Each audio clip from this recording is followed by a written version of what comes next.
Assalamualaikum warahmatullahi wabarakatuh.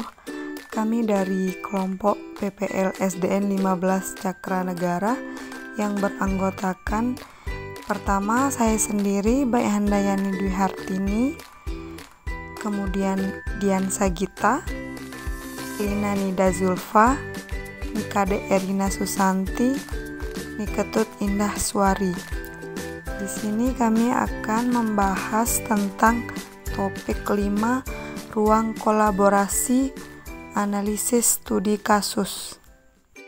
Terdapat sebuah kasus. Saat ini adalah permulaan tahun ajaran baru. Anda adalah seorang wali kelas 4 SD yang memiliki anak didik usia 10 tahun bernama Diana. Wali kelas 3-nya mengeluhkan dinamika bersekolah Diana kepada Anda. Guru wali kelas tersebut mengatakan nilainya jauh tertinggal dari teman-teman lainnya di kelas.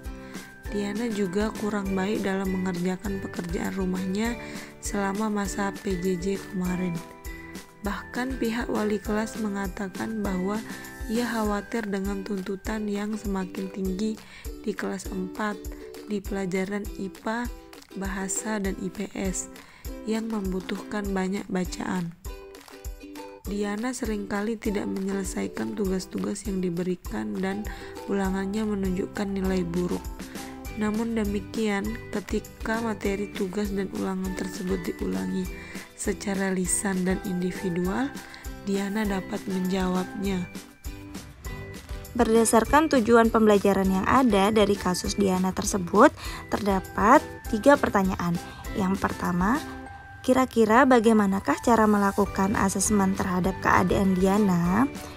Yang kedua, jenis asesmen apakah yang akan Anda berikan kepada siswa Anda tersebut? Jelaskan pertimbangan Anda. Yang ketiga, kesimpulan apa yang Anda dapat tarik dari asesmen yang Anda desain dan lakukan tersebut? Selanjutnya saya akan menjawab pertanyaan yang pertama, yaitu kira-kira bagaimanakah cara melakukan asesmen terhadap keadaan Diana? Jawabannya adalah sebelum melakukan asesmen, terlebih dahulu sebagai seorang guru mengetahui karakter dan perkembangan peserta didik tersebut. Untuk mengetahui hal tersebut, maka dilakukan observasi menggunakan panduan observasi yang telah disiapkan. Permasalahan yang terlihat pada kasus yaitu Diana kesulitan memahami materi yang membutuhkan banyak bacaan yang berakibat pada kesulitan menjawab berbagai latihan soal secara tertulis.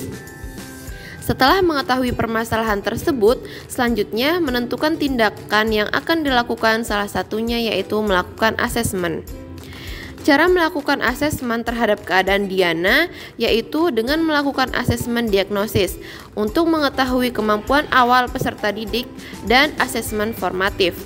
Asesmen formatif digunakan dalam memberikan umpan balik atau feedback terhadap para guru untuk dijadikan dasar pada saat memperbaiki serta membenarkan proses pembelajaran dan juga mengadakan remedial bagi para peserta didik.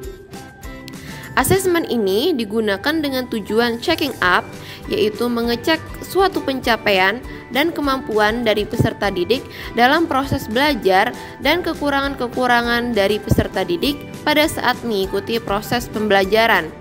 Dan dengan tujuan finding out, yaitu mencari, menemukan, dan mendeteksi kekurangan, kesalahan, atau kelemahan dari peserta didik dalam proses belajar, sehingga guru dapat dengan tanggap dalam mencari alternatif untuk mengatasi masalah tersebut.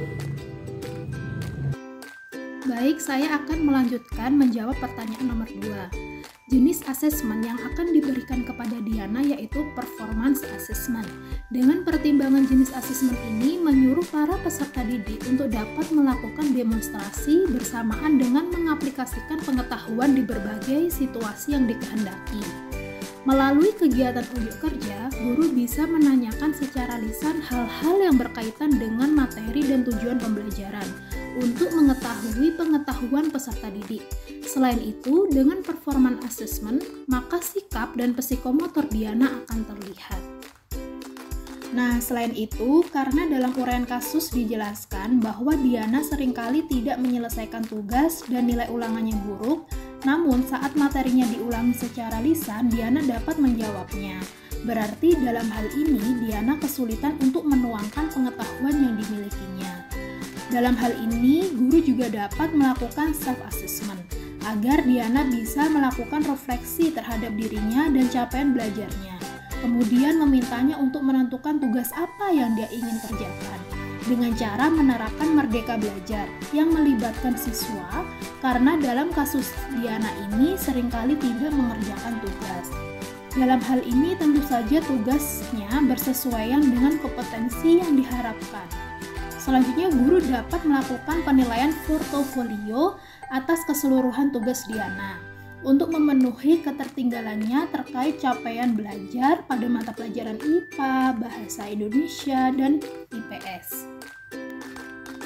Berdasarkan solusi atas kasus yang dialami oleh anak yang bernama Diana, maka dapat disimpulkan bahwa untuk memilih dan mendesain asesmen kepada peserta didik, maka terlebih dahulu kita sebagai guru harus mengetahui karakter dan kebutuhan peserta didik. Guru perlu mengetahui setiap kebutuhan peserta didik yang berbeda-beda, sehingga dibutuhkan adanya penilaian awal untuk mengetahui tingkat capaian peserta didik agar guru bisa melakukan tindakan dan jenis asesmen yang digunakan.